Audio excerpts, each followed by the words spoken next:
Good morning, namaste, buenos dias, ni hao, konnichiwa, hujambo, welcome. We're super excited to have you all here. Assalamu alaikum. It's an incredible privilege to be able to build a community with all of you from all over the world to think about how we can create schools that are going to serve our students well and help them create a more just and peaceful future. It's been a really exciting couple of weeks here in Unit 1. It's great to see so many folks from so many different schools get oriented to the course and get started. Wanted to share some of our favorite highlights. Starting to see folks that are posting in the call to action forum. That's a place where as these units end, you can have a chance to reflect on what you've been thinking and what meaning you're making of the course and what kinds of efforts you're taking to talk with other folks and to build community and to try new things. And we hope that as you're doing that work, you'll report it out for us in the call to action forums. There's a survey about participating in learning circles. We're just trying to get a count of how many learning circles are out there and who's participating and who's helping to facilitate. So I hope as folks see that survey on the platform, you'll fill that in quickly and let us know how that part of the course is going. There are a bunch of great groups that have been created. The Launching Innovation Technology Leaders group has some folks that are in it that are having some great conversations. So if you're a technology coach, an academic technology specialist, a director of instructional technology, would encourage you to jump in there and see what some of your colleagues are working on. Our community TA, Vladna, has found that throughout the forums there are a lot of folks that are talking about project-based learning, and so she's formed a project-based learning group. So if folks are interested in that topic, it would be great to connect with other people that are there and to see what they're working on and share their stories.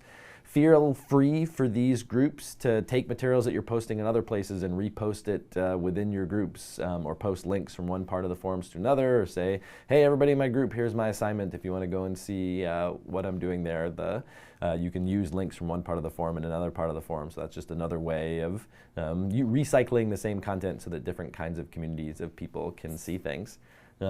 Vladna has a few tips for starting a group. For those of you who started groups, one of the best ways to generate some conversation is to start with a few topics already. Consider reposting some of your relevant coursework or other things in the discussion forums to help get those conversations going. And you might want to directly invite a couple of people in the forums to join along with you and to have those conversations. We had some great assignments for 1.1 and 1.2. Mel Hutch from the Collegiate School in New York got a bunch of colleagues together to have a conversation about powerful learning environments. And she collected some Post-it notes and some ideas from different folks, and they submitted a group assignment, which is great. Kirsty McCara did a little animation of her doodling process to create a visual image, a visual representation of what a great powerful learning environment looks like for a student-led, collaborative, challenging, supportive, STEAM, interdisciplinary learning environment. So thanks for sharing that little doodle and that animation to see what you're up to. For problems of practice, Dag Merrill-Lands gave a great story about some of the challenges in her learning environment where her community has a lot of pressure for students to be happy, but being happy isn't always, it can sometimes be at odds with helping students develop resilience. It's sometimes where our students develop a positive growth mindset to be able to face challenges and endure them.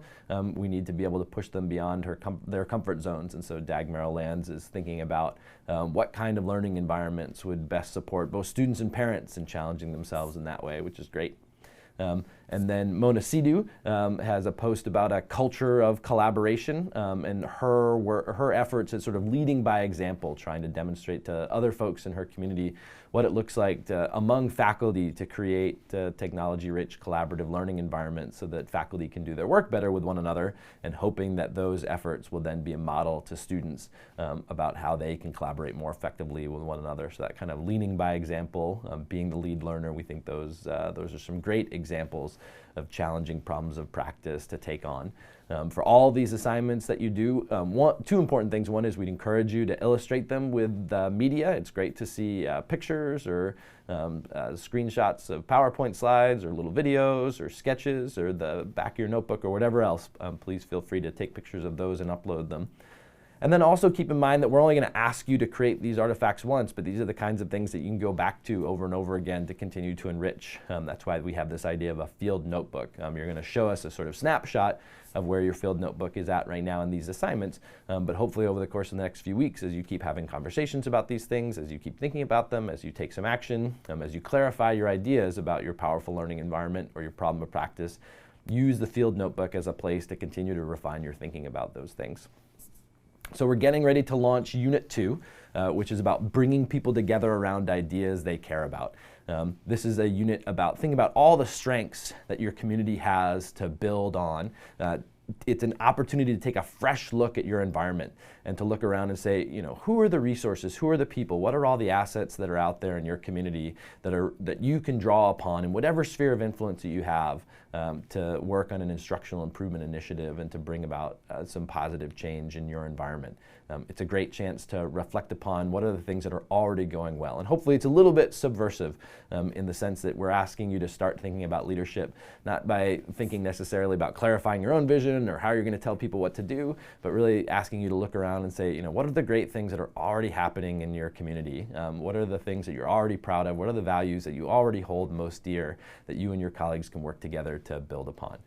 So hopefully that's a fun and rewarding and positive and innovative way to get started thinking about this work of leadership. And we'll continue to be really excited to hear about what you're learning, to listen to your questions, to listen to the stories and feedback that you have from one another, and to continue this learning journey together. So we'll see you out there in the course this week.